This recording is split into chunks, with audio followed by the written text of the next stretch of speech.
37절 말씀입니다.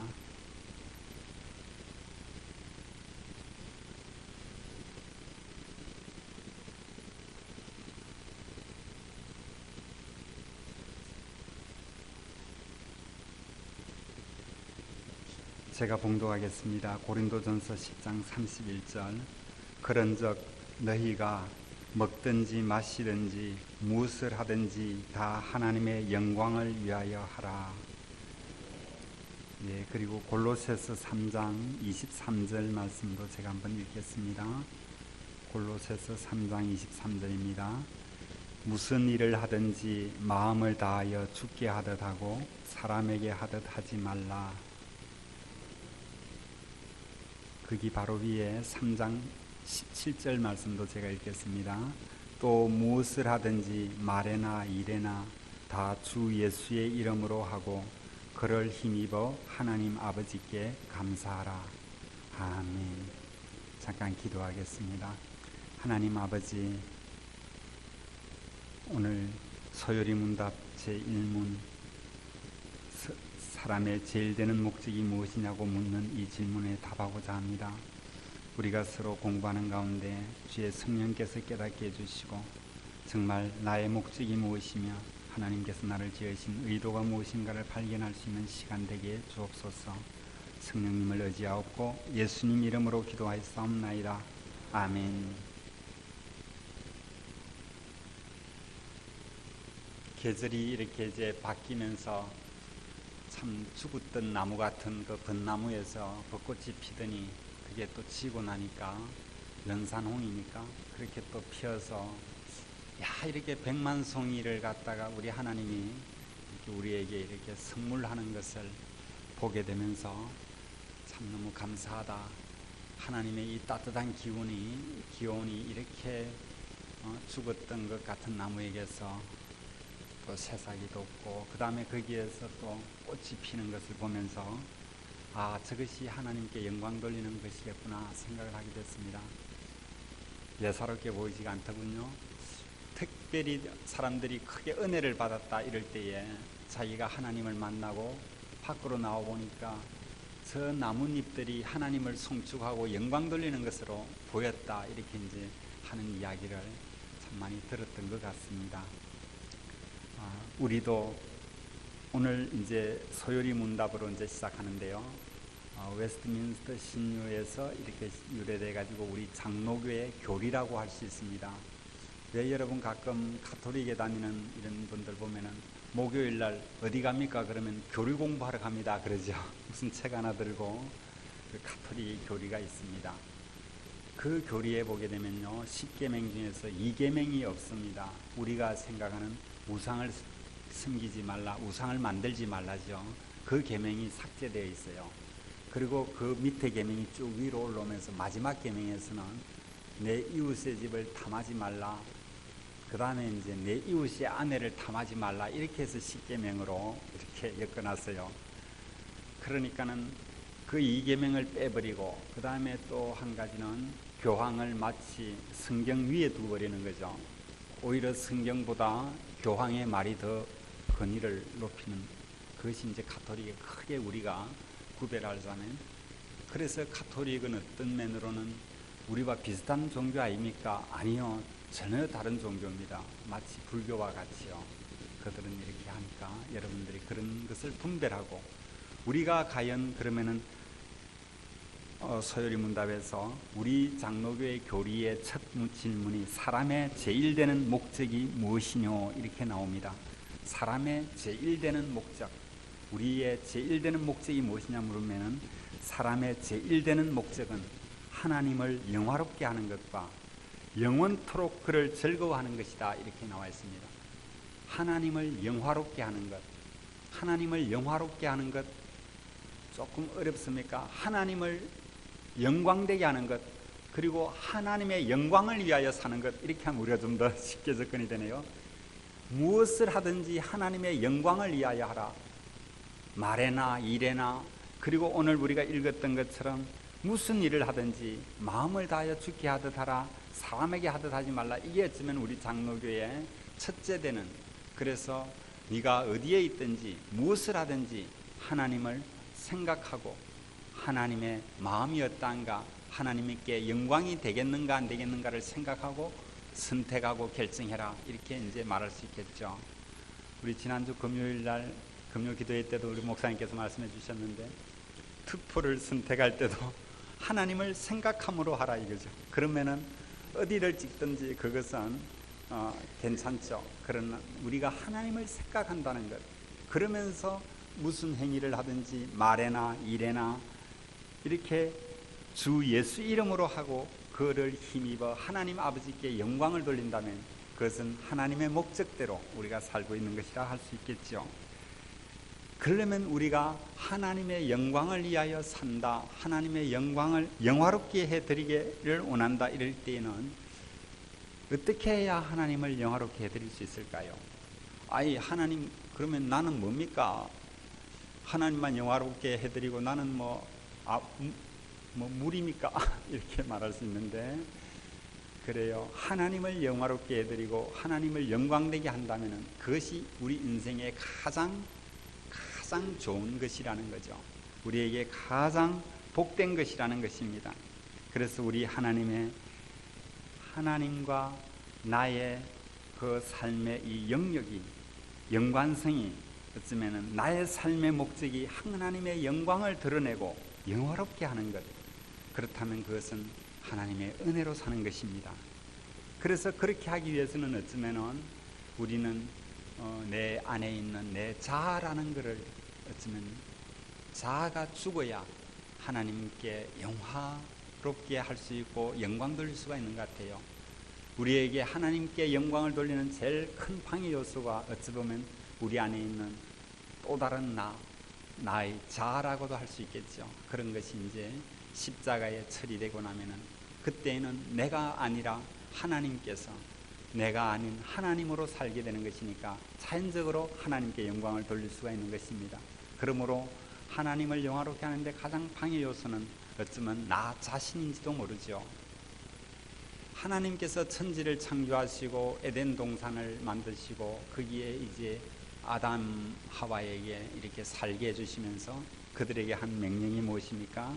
하나님이 자기 형상 곧 하나님의 형상으로 사람을 창조하시되 남자와 여자를 창조하시고, 하나님이 그들에게 복을 주시며 하나님이 그들에게 이르시되 생육하고 번성하여 땅에 충만하라, 땅을 정복하라, 바다의 고기와 하늘의 새와 땅에 움직이는 모든 생물을 다스리라 하시니라. 이렇게 우리에게 명령하시고 모든 것을 지배할 권한을 우리에게 주셨습니다. 근데 그래서 우리가 이제 그 에덴 동산에서 마음껏 즐겁게 지낼 수가 있었죠. 그런데 하나님께서 한 가지를, 나무를 지칭하면서 선악을 알게 하는 나무의 실과 이거는 건드리지 마라, 이 선악을 알게 하는 나무의 실과를 먹는 날에는 네가 정령 죽으리라, 이렇게 명령을 내렸다는 것입니다. 그런데 우리가 그 명령을 불순종하고 아담이 그 선악을 알게 하는 나무의 실과를 하와가 먼저 따먹고 그것을 아담에게 주매 아담도 그것을, 남편도 그도 먹은지라, 이렇게 말합니다. 그 선악과가 어떤 거였나요? 표현한 적, 그 나무를 본 적 먹음직하고, 그 다음에는 보암직하고, 그 다음에는 지혜롭게 할 만큼 탐스럽기도 한 나무였다는 것입니다. 그러니까 이것에 우리가 안 넘어가는 사람이 없다는 것이죠. 먹음직하고 보암직하고 지혜롭게 할 만큼 탐스러운 나무, 그것을 따먹고 남편에게 주었습니다. 그때부터 우리는 하나님과의 관계가 단절되게 되었죠. 근데 하나님은 그냥 버려두지 않으시고 우리를 찾아오셨습니다. 아담아, 내가 어디 있느냐, 이렇게 하시면서 우리를 찾아오셨어요. 그날 바람이 불 때 동산에 거니시는 여호와 하나님의 소리가 듣고 아담과 그의 아내가 여호와 하나님의 낯을 피하여 동산나무 사이에 숨은지라. 그러면서 그들의 눈이 밝아져서 벗은 줄을 알고 무화과 나무 잎을 엮어 치마를 했다고 했습니다. 무화과 나무 잎을 엮어 치마를 하고, 그리고는 하나님과는 관계가 단절되고, 그리고는 에덴 동산에서 쫓겨나는 이것을 보게 될 때 어쩌면은 선악을 알게 하는 나무는 쉽게 말하면 어떠한 나무일까? 저는 이런 생각을 해보면서 조금 저 나름의 이런 생각을 해봤습니다. 이해를 쉽게 하기 위해서. 마치 에덴 동산이라는 것을 하나님이 잘 만들어 놓으시고, 너가 거기서 전세금 없이 마음껏 살거라. 그런데 분명한 것은 너와 나 사이에 전세 계약이 있다. 내가 나가라면 가야 돼. 이런 어떤 뜻으로 선악을 알게 하는 나무를 두었다는. 그런데 전세 계약서 이것만 없애버리면은 이거 내 거 되는 거 아니가? 이렇게 생각을 하고 자기가 주인이 되어서 그 선악을 알게 하는 나무의 실과를 먹었더니 결국 그 에덴 동산에서 추방되고 쫓겨나는 것을 보게 됩니다. 방 빼라 그래 된 거죠. 자, 이런 것을 볼 때에 내가 과연 내 삶의 주인인가? 나는 잠시 주님께서 내게 허락하신 그 은혜를 따라서 오늘 하루 숨쉬며 호흡하며 이렇게 기동하며 살고 있는 것인데, 이것이 나의 잘된 것 때문에, 내 때문에, 또 내가 가진 모든 것이 내 것이라고 주장한다는 것, 어쩌면 우리 모두는 청지기이고 하나님께서 오라 하면은 모든 것을 내려놓고 가야 되는 이런 것을 망각할 때 우리는 하나님께 영광을 돌리지 않게 된다는 것입니다. 우리가 하나님께 영광을 돌린다는 것은 너희가 먹든지 마시든지 무엇을 하든지 다 하나님의 영광을 위하여 하라. 내가 자그마한 행동 하나, 또 어쩌면 자그마한 생각까지도 내가 이것 하고 있는 이것이 하나님의 영광이 되는가 아닌가, 하나님을 생각함으로 한다면은 우리는 하나님의 기쁨이 될 수 있고 하나님께 영광 돌릴 수가 있을 것입니다. 그러므로 우리가 이 땅에 살면서 내가 어떻게 하면 하나님께 영광을 돌릴 수 있을까요? 사람의 제일 되는 목적은 하나님께 영광 돌리며 하나님을 영화롭게 하는 것이라는데, 내가 어떻게 하면 하나님을 영화롭게 할 수 있을까요? 참으로 그것은 우리의 숙제입니다. 그래서 그것에 대해서 잘 설명하고 있는 것이 우리 로마서던데요. 우리 로마서를 한번 펴보면서 성경을 읽으면서 제가 한번 강의를 해보려고 합니다. 로마서 1장을 봅시다. 로마서 1장 21절입니다.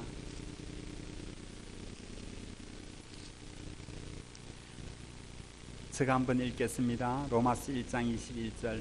하나님을 알되 하나님을 영화롭게도 아니하며 감사하지도 아니하고 오히려 그 생각이 허망하여지며 미련한 마음이 어두워졌나니, 이렇게 나옵니다. 하나님을 알지만 하나님을 영화롭게 아니하고요, 감사치 아니하고 오히려 그 생각이 허망해지고 미련한 마음이 어두워졌다고 했습니다. 32절을 보겠습니다. 1장. 그들이 이 같은 일을 행하는 자는 사형에 해당한다고 하나님께서 정하심을 알고도 자기들만 행할 뿐 아니라 또한 그런 일을 행하는 자들을 옳다 하느니라.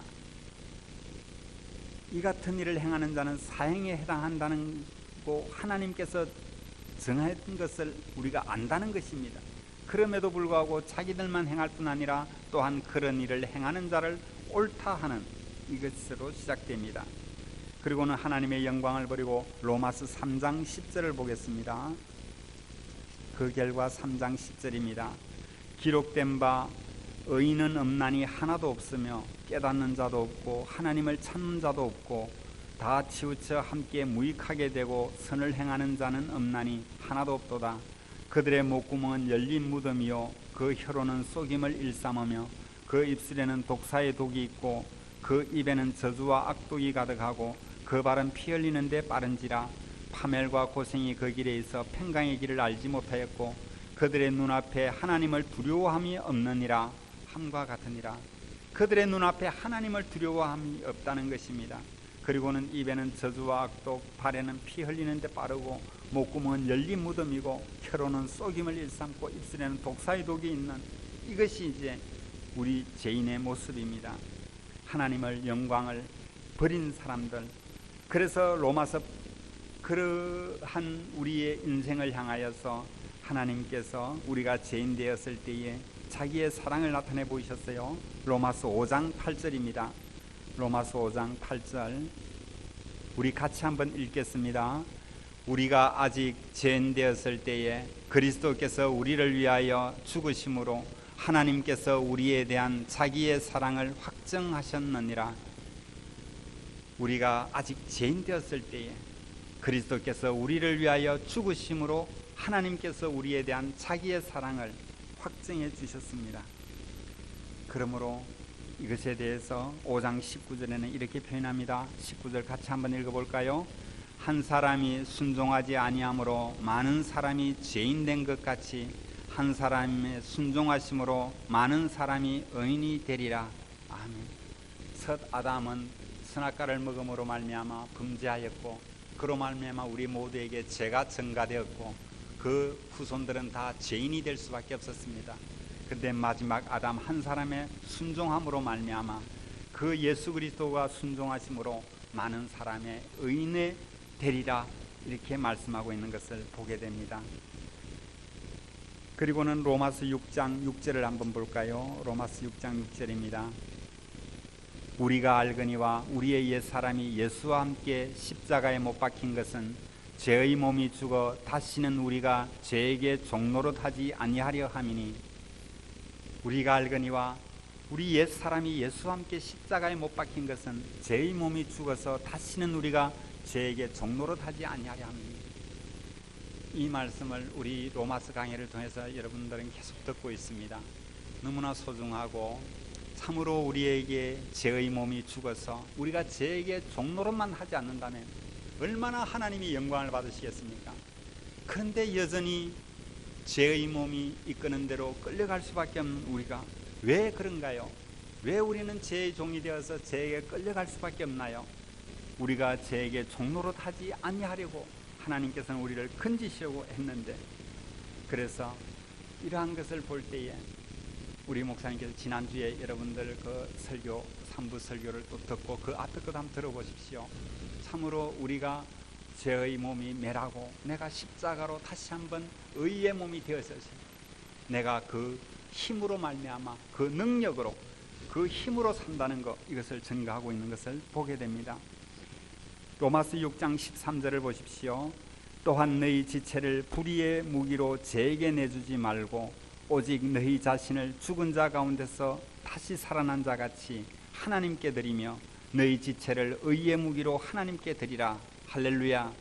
죽은 자 가운데서 다시 살아난 자 같이 예수 그리스도의 부활 같이 하나님께 드리며 하나님께 이렇게 드려진 이 드림이 얼마나 하나님을 영화롭게 하며 영광이 되겠습니까? 너희 지체를 의의 무기로 하나님께 드리라 이렇게 권고하고 있는 것을 보게 됩니다. 그렇습니다. 우리가 죄의 종이냐 순종의 종이냐 로마서 6장 16절에는 이렇게 말하네요. 6장 16절입니다. 너희 자신을 종으로 내주어 누구에게 순종하든지 그 순종함을 받는 자의 종이 되는 줄을 너희가 알지 못하느냐? 혹은 죄의 종으로 사망에 이르고 혹은 순종의 종으로 의에 이르느니라 이렇게 말씀하고 있습니다. 그렇습니다. 우리가 죄의 종으로 사망에 이를 것입니까? 아니면 새 남편으로 순종의 종으로 의에 이를 것입니까? 그래서 이것을 위하여서 우리는 사도 바울은 그렇게 고백합니다. 나는 날마다 죽노라. 죄의 몸을 십자가에 못 박고 내 안에 있는 욕심을 십자가에 못 박고 나는 그래서 그리스도의 은혜로 살리라. 이렇게 이제 고백하는 것을 보게 됩니다. 참으로 십자가로 못 박고 성령의 법으로 생명의 법으로 산다는 것. 우리가 이것을 어쩌면은 십자가는 처음 구원과 또 삶의 십자가가 우리에게 있어서 그 십자가로 말미암아 늘 승리하는 것. 그 십자가에는 늘 어쩌면은 고통이 있습니다. 손해가 있고요. 그러니까 우리가 이 십자가를 저버리기 때문에 십자가를 외면하기 때문에 사람들로부터 비방을 받는 것입니다. 내가 당신의 십자가를 내 십자가를 지고 또 따르면서 또 당신의 그 어려움을 같이 동참해주고 불쌍히 여겨준다면 누가 우리를 해할 수 있겠습니까? 누가 우리를 비방하겠습니까? 그런데 우리가 내 십자가를 외면하고 이 삶의 십자가를 지지 않으니까 그래서 우리는 또 우리가 그들과 별반 다를 게 없는 모습으로 살아가는 그것이 우리의 모습일 수도 있고요.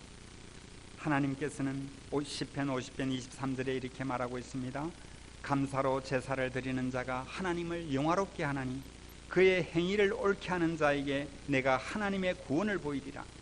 감사로 제사를 드리는 자, 그래서 하나님을 영화롭게 하는 자, 내가 그 행위를 옳게 하는 자에게 내가 하나님의 구원을 보이리라 말씀하고 있습니다. 여전히 로마서 7장에 한번 볼까요? 7장 18절부터 이렇게 말하고 있네요. 로마서 7장 18절 내 속 곧 내 육신에 선한 것이 거하지 아니하는 줄을 아노니 원함은 내게 있으나 선을 행하는 것은 없노라. 내가 원하는 바 선은 행하지 아니하고 도리어 원하지 아니하는 바 악은 행하는도다. 21절 그러므로 내가 한 법을 깨달았노니 곧 선을 행하기 원하는 나에게 악이 함께 있는 것이로라. 내 속 사람으로는 하나님의 법을 즐거워하되 내 지체 속에서 한 다른 법이 내 마음의 법과 싸워 내 지체 속에 있는 죄의 법으로 나를 사로잡아오는 것을 보는도다. 때에 탄식합니다. 오호라 나는 공고한 사람이로다. 이 사망의 몸에서 누가 나를 건져내라. 사도 바울이 이 고백을 하기까지 그는 많은 고민을 했습니다. 의롭게 살아보려고 하고요, 율법의 의로는 흠이 없는 자라고 자기가 자백할 정도로 바울도 나름대로는 열심히 살아보려고 했습니다. 율법을 지켜보려고 했고요. 그런데 그가 나는 탐심만큼은 내가 어찌할 수가 없더라 그렇게 고백합니다. 왜? 탐하는 마음 그것마저 내가 율법을 지키려고 했지만은 내 속에 탐심이 일어나는 걸 어떻게 하겠나. 그래서 나는 공고한 사람이로다. 이 사망의 몸에서 누가 나를 건져내라 이렇게 고백하는 것을 보게 됩니다. 참으로 우리 지난주에 목사님께서 설교하셨듯이 참으로 이 과정을 통과해야 된다는 것이죠. 정말 하나님의 영광을 위하여 살아보려고 몸부림치다가 이런 오호라 나는 공고한 자로다 하는 탄식에 그것을 한번 기도해 본 적이 있습니까? 그렇게 해본 줄 믿습니다. 그래서 그분들에게는 새로운 생명의 법이 그를 지배하게 되고 그 생명으로 살게 되니까 그때부터는 이제는 내가 사는 것이 내가 사는 것이 아니라 내 안에 있는 그리스도로 사는 것이라 이런 고백을 하면서 새 사람으로 살게 되는 것입니다. 그래서 그것을 이제 로마서 8장에서 다음 주에 우리 목사님께서 또 말씀해 주실 거예요. 저는 로마서 11장 36절로 한번 가보고 싶습니다. 오늘 우리가 공부를 하면서 얘기하는 것은 모든 것은 하나님의 영광을 위하여 하라. 모든 것은 하나님의 영광을 위하여 하는데 내가 하나님의 영광스럽게 하는가 하나님을 영화롭게 하는가 안 하는가 그것을 체크해 보면서 이렇게 말씀에 비추어서 보고 있습니다. 11장 36절입니다. 같이 한번 읽어봅시다. 11장 36절 시작. 이는 만물이 주에게서 나오고 주로 말미암고 주에게로 돌아감이라. 그에게 영광이 세세에 있을지어다. 아멘. 바로 이 구절을 웨스트민스터 하나님을 영화롭게 하는 이 구절에 넣어놓은 것을 보게 됩니다. 이는 만물이 주에게서 나온다는 겁니다. 모든 만물이 주에게서 나오고 과거에 그렇게 나왔다는 것이죠. 그리고 지금 현재도 주로 말미암고 지금 현재도 주님으로 말미암아 돌아가고 있고요. 그리고 나중에는 주에게로 돌아간다는 것입니다. 그에게 영광이 세세에 있을지어다. 아멘. 그렇습니다. 그렇게 말씀하시면서 우리에게 이렇게 말씀하고 있죠. 그러므로 12장에 이제 말씀합니다. 구체적으로 그러므로 형제들아 내가 하나님의 모든 자비하심으로 너희를 권하노니 너희 몸을 하나님이 기뻐하시는 거룩한 산제물로 드리라. 이는 너희가 드릴 영적 예배니라. 거룩한 산제물로 드리라. 만물이 주에게서 나오고 주로 말미암고 주에게로 돌아갈 것인데 그에게 영광이 세세토록 있기 위해서는 먼저 너 자신을 거룩한 산제물로 드리라는 것입니다. 그리고는 두 번째는 뭡니까? 2절에 너희는 이 세대를 본받지 말라. 오직 마음을 새롭게 함으로 변화를 받아 하나님의 선하시고 기뻐하시고 온전하신 뜻이 무엇인지 분별하도록 하라. 하나님의 선하신 뜻이 무엇인지 분별하도록 하라. 이것이 두 번째 우리에게 주는 명령이고요. 세 번째는 또 이렇게 말합니다. 3절에 내게 주신 은혜로 말미암아 너희 각 사람에게 말하노니 마땅히 생각할 그 이상의 생각을 품지 말고 오직 하나님께서 각 사람에게 나누어 주신 믿음의 분량대로 지혜롭게 생각해라. 믿음의 분량을 생각해서 내가 믿음의 분량대로 지혜롭게 살아라는 겁니다. 그리고는 직분을 맡았습니까? 4절에 이렇게 말합니다. 우리가 한 몸에 많은 지체를 가졌으나 모든 지체가 같은 기능을 가진 것이 아니니 각자의 직분이 있다는 것이지요. 그리고 7절을 보십시오. 혹 섬기는 일이면 섬기는 일로, 혹 가르치는 자면 가르치는 일로, 이렇게 쭉 내려갑니다. 9절에 이렇게 말합니다. 사랑에는 거짓이 없나니 악을 미워하고 선에 속하라. 그리고 11절에 이렇게 같이 한번 읽어봅시다. 시작. 부지런하여 게으르지 말고 열심을 품고 주를 섬기라. 이것이 하나님께 영광이 세세토록 있을지어다 하는 말에 우리가 동참하는 것이고 하나님의 뜻을 준행하는 것이라 할 수 있습니다. 그러므로 부지런하여 게으르지 말고 열심을 품고 주를 섬기는데, 어떤 사람은 섬기는 일로, 어떤 사람은 가르치는 일로, 한 몸에 여러 지체가 있으니까 믿음의 분량대로 지혜롭게 살아라, 이렇게 말씀하고 있는 것이지요. 또 불신자들에게 대하는 태도가 있습니다. 불신자들을 너희가 만나는데 14절에 이렇게 말합니다. 너희를 박해하는 자를 축복하라. 축복하고 저주하지 말라. 16절에 서로 마음을 같이하여 높은 데 마음을 두지 말고 도리어 낮은 데 처하며 스스로 지혜 있는 채 하지 말라. 18절에 할 수 있거든 너희로서는 모든 사람과 더불어 화목하라. 주님이 우리에게 당부하고 있습니다. 불신자들 될 수 있으면 화목해라. 그리고 높은 데 앉지 말고 낮은 데 처해서 그들을 도와주라. 그리고 축복하고 저주하지 말라고 말하고 있습니다. 그리고 21절에 이렇게 말합니다. 21절 한번 같이 읽어볼까요? 시작. 악에게 지지 말고 선으로 악을 이기라. 참 쉬운 게 아니지요. 악에게 악으로 대항해서 한판 싸워버려야 되는데 악에게 안 질라고 뭐로 합니까? 선으로 이기려고 하니 이게 표가 안 나잖아요. 기다려야 되고 십자가가 있어야 되고 고통이 있어야 되고 그 과정을 겪어야 선으로 나중에는 그 사람들이 감동되어서 악을 이길 수가 있기 때문에 악에게 지지 말고 선으로 악을 이기라 하니 이것이 우리에게는 십자가지요. 우리 주님께서는 우리에게 또한 이렇게 말합니다. 13장 8절을 한번 보십시오. 피차 사랑의 빛 외에는 아무에게도 아무 빛도 지지 말라. 남을 사랑하는 자는 율법을 다 이루었느니라. 율법을 다 이루는 사람, 그 사람이 누구냐? 바로 남을 사랑하는 자라는 겁니다. 피차 사랑의 빛은 좀 져도 된다. 왜냐하면 다른 피차 사랑의 빛 외에는 아무에게도 아무 빛도 지지 말라. 그리고 13장 10절에 사랑은 이웃에게 악을 행하지 아니하나니 그러므로 사랑은 율법의 완성이니라. 사랑하는데 이웃이 어떻게 악을 행하겠습니까? 사랑은 율법의 완성이라고 이렇게 말씀하면서 11절에 말합니다. 같이 읽어볼까요?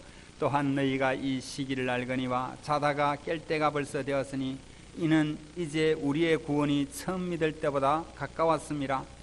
밤이 깊고 낮이 가까웠으니 그러므로 우리가 어둠의 일을 벗고 빛의 갑옷을 입자. 하와가 무화과 나뭇잎으로 자기 몸을 가렸을 때 다시 그 옷을 벗어질 때에 하나님께서 가죽 옷을 지어서 그에게 입혀주었습니다. 이제는 우리가 어둠의 일을 벗고 빛의 갑옷을 입으라. 주님께서 또한 새로운 빛의 갑옷을 우리에게 주었습니다. 오직 예수 그리스도로 옷 입고 정욕을 위하여 육신의 일을 도모하지 말라. 이렇게 권고하고 있는 것을 보게 됩니다. 자, 이러한 것으로 해서 우리에게 권고하는데요. 15장을 한번 봅시다. 15장 1절입니다. 같이 한번 읽어볼까요? 믿음이 강한 우리는 마땅히 믿음이 약한 자의 약점을 담당하고 자기를 기쁘게 하지 아니할 것이라. 우리가 믿음이 조금 더 강합니까? 그러면 믿음이 약한 자의 약점을 담당하고 자기를 기쁘게 하지 아니하라고 말씀하고 있습니다.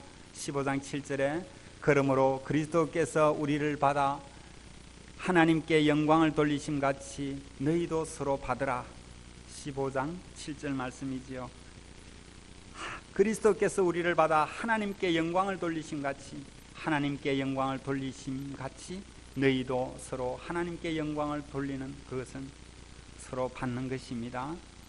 그리고 15장 13절에 이렇게 말합니다. 같이 한번 읽어볼까요? 소망의 하나님이 모든 기쁨과 평강을 믿음 안에서 너희에게 충만하게 하사 성령의 능력으로 소망이 넘치게 하시기를 원하노라. 소망의 하나님이 기쁨과 평강을 믿음 안에서 너희에게 충만하게 하사 성령의 능력으로 소망이 넘치게 하시기를 원하노라. 성령의 능력입니다. 성령의 능력입니다. 성령의 능력으로 우리는 십자가를 통과하고 그 능력으로 살아갈 때에 우리가 이길 수가 있다는 것입니다. 15장 32절 이하에 보십시오. 나로 하나님의 뜻을 따라 기쁨으로 너희에게 나아가 너희와 함께 편히 쉬게 하라. 평강의 하나님께서 너희 모든 사람과 함께 계실지어다. 아멘. 예, 여기는 아멘이 있네요. 평강의 하나님께서 너희 모든 사람과 함께 있을지어다. 이렇게 우리에게 말씀하시면서 나로 하나님의 뜻을 따라 기쁨으로 우리에게 이렇게 일하게 하시고 또 이렇게 감당하게 하시는 것, 이런 것이 바로 하나님의 영광을 돌리는 것입니다. 그러므로 하나님의 나라는 의와 희락과 평강이라고 말씀하고 있습니다. 그럼 우리가 이 중요한 것은, 그래서 이제 제가 지난주 우리 목사님 설교한 거를 저 나름대로 이렇게 설교해 보려고 애써보니까 참 잘 안 되더라고요. 그래서 한번 동영상을 보면서 마지막 부분입니다. 한 5분 정도거든요. 한번 보고 기도하도록 하겠습니다. 예, 한번 들어주세요. 살아가는 아름다운 교회 성도 여러분, 여러분은 지금 공부하지 않습니까? 괜찮습니까? 이런 고민이 없으십니까? 공부한 것은 다른 것이 아니라 육신 안에 있었기 때문에 그렇습니다. 많은 예수 믿는 사람들이 로마서 7장에서 더 이상 못 넘어가는 것 같습니다. 예, 그러니까 육신을 벗어날 길을 모르는 것 같아요. 성경은 로마서 7장에서 끝나는 것이 아니라 8장으로 넘어가거든요. 그렇죠? 근데 대부분이 좀 믿음이 좋은 사람도 대부분이 7장에서 못 넘어가요. 7장에서 못 넘어간다는 말은 공고함 속에 산다는 거거든요. 하나님을 괜히 하죠, 본인이. 하나님을 괜히 하니까 공고함도 있는 거예요. 근데 그것으로 전부인 것처럼 생각하는데 아닙니다. 공고함에서 벗어나셔야 돼요. 왜 공고한 삶이 있느냐? 아까 말했던 것처럼 율법이 문제가 있는 것이 아니라 자신이 육신 안에 거하고 있기 때문에, 죄의 정욕이 그를 감싸고 있기 때문에 공고함이 있는 겁니다. 문제는 자기 안에 육신에 거하고 있다는 사실을 알 수 있습니다. 그러므로 육신에서 벗어나는 길을 알아야 되는 겁니다. 육신에서 벗어나는 길, 사망이 내게 역사하지 못하게 하는 그 길, 그 법을 아셔야 되는데 수많은 사람이 이 법을 알지 못하기 때문에 여기에 묶여서 살아가고 있음을 볼 수 있다. 수년 동안, 어떤 분은 수십 년 동안, 아니 대부분의 성도님들은 여기에 묶여 살다가 천국, 이 세상을 떠날 분이 많습니다. 구약에 보면 이스라엘 백성들이 애굽 땅에 살다가 구원을 받죠. 홍해를 건너서 어디 갑니까? 광야에 가죠. 근데 하나님의 목적지는 광야가 아니라 요단을 건너서 약속의 땅입니다. 그렇죠? 근데 이스라엘 백성들은, 애굽에 나온 이스라엘 백성들은 한 200만 됐죠. 애굽에서 나왔던 이스라엘 백성들은 광야에서 40년을 살았습니다. 그 광야 모래밭에서 공고한 삶을 산 거죠. 로마서 7장을 못 넘어갔다니까요. 광야 삶은 공고한 삶입니다. 하나님이 계심을 알고 하나님을 따라 살아가야 되겠는데 늘 원망하고 근심하고 불신하고 싸우고 살았던 삶이 그 광야 생활이거든요. 그러니까 광야 생활은 다르게 말하면 육신 가운데서 공고한 삶을 산 겁니다. 40년 동안. 이걸 좀 기억하셔야 됩니다. 애굽에서 나왔던 사람 중에 여호수아와 갈렙을 제외하고는 광야를 벗어난 사람이 없습니다. 그들은 애굽에서는 구원받았지만 그 육신의 공고함에서는 결코 벗어나지 못했습니다. 수많은 사람이, 근데 정말 이것이 오늘날 우리의 현실 같습니다. 오늘날도 예수 믿는 사람 수많은 사람이 있지만 이 광야를 벗어나지 못하고, 다시 말해 육신의 공고한 삶을 벗어나지 못한 사람이 너무너무 많다는 것. 왜 그러냐? 육신을 벗는 길을 알지 못하기 때문에 그렇다는 거예요. 육신을 어떻게 벗어난다고요? 십자가를 믿음으로 벗어날 수 있습니다. 십자가 믿음으로 벗어날 수 있습니다. 그래서 광야에 있던 사람들 하여금 주님은 요단을 건너게 한, 요단이 오늘날 십자가입니다. 십자가 짊어지는 거죠. 그때 이제 우리는 육체와 정욕, 죄의 몸이 죽게 되고 죽은 자가 죄에서 벗어나 의로운 자가 되고 그때는 사망이 역사치 못합니다. 누가 역사하느냐? 의로운 자에게 성령이 역사하사 우리 마음을 주관하는 능력이 다른 겁니다. 하나님 성령이 주관하게 되어서 드디어 약속의 땅에서 은혜의 땅에서 은혜로운 삶을 살게 되고 하나님이 진짜 원했던 그 삶을 살아갈 수 있게 됩니다. 우리 아름다운 교회 성도님들도 오늘 이후로 육신을 벗는 길을 아셨으니까 날마다 십자가를 짊어지십시오. 십자가를 짊어지십시오. 십자가로 말미암아 이 죄의 몸이 죽었음을 믿으십시오. 그때 사망은 역사치 못합니다. 죄의 정욕은 역사치 못합니다. 누가 역사하느냐? 성령이 역사합니다. 성령이 우리 마음을 사로잡으면 공고함에서 완전히 벗어납니다. 주의 뜻을 따라 살 수 있습니다. 그게 자유함입니다. 그래서 다음 시간에 하겠지만 로마서 8장 1절 2절을 보십시오. 그러므로 이제 그리스도 예수 안에 있는 자는 결코 정죄함이 없나니 이는 그리스도 예수 안에 있는 생명의 성령의 법이 죄와 사망의 법에서 우리를 해방하였습니다. 십자가 딱 믿고 성령이 역사하면 성령 안에 살면 결코 가슴을 치는 일이 없다는 거야. 왜 이렇게 살고 하는 일이 없을 거라 그거요. 그래서 참 자유함이 오고 그 대신 성령의 능력으로 우리 삶을 주관하사 진짜 은혜로운 삶을 살게 될 것이다. 할렐루야. 로마서 8장 1장은 1절 2절은 이런 말씀이 아닙니다. 예수 믿으면 죄에서 벗어나 자유한 이런 말씀이 아니에요. 그거는 저 앞에서 했어. 저 앞에 로마서 3장에서 한 겁니다.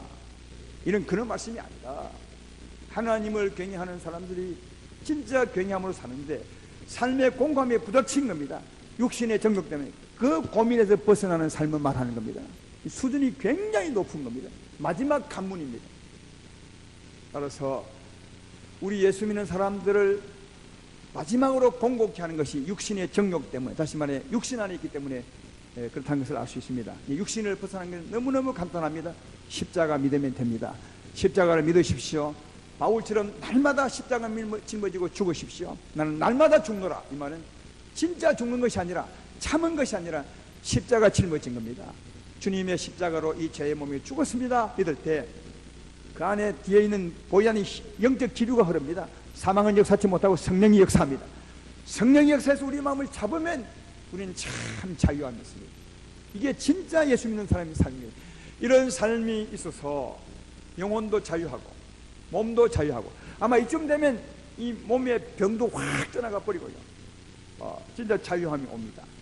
이런 삶을 십자가 믿음으로 이김주시는 하나님의 은혜 성령으로 사셔서 하늘의 유업을 쌓아가고 이 땅에서 자유하고 복 있는 삶을 살아가는 진짜 아름다운 성도 여러분 되기를 주의 이름으로 축원합니다.